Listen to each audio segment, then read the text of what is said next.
បើចាស់គាត់ចាស់ហើយកម្លាំងគាត់ក៏ខ្សោយគាត់ធ្វើសកម្មភាពទៀតឡើងសកម្មតែគាត់មានគំនិតសម្រាប់ផ្ដល់ឲ្យយុវជនជំនាន់ក្រោយអញ្ចឹងចាស់ក៏មិនត្រូវបោះបង់យុវជនហើយយុវជនក៏មិនអាចមើលងាយចាស់បានដែរ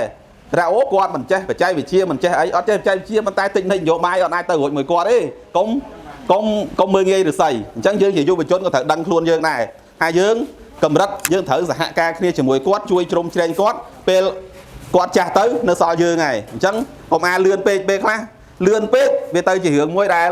ធ្វើឲ្យយើងខុសឆ្គងចំពោះចាស់ទុំក៏ថាបានដែរអញ្ចឹងយើងប្រយ័ត្នប្រយែងអញ្ចឹងថាតើយុវជន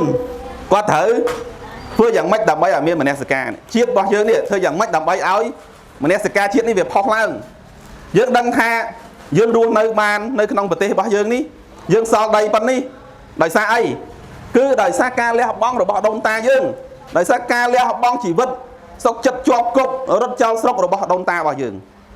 កុំអីដីយើងនៅទេហើយខេត្តស្វាយរៀងនេះខេត្តជាប់ព្រំដែនទៀតបងដឹងហើយខេត្តខ្ញុំក៏ជាប់ព្រំដែនដូចគ្នាខេត្តកណ្ដាល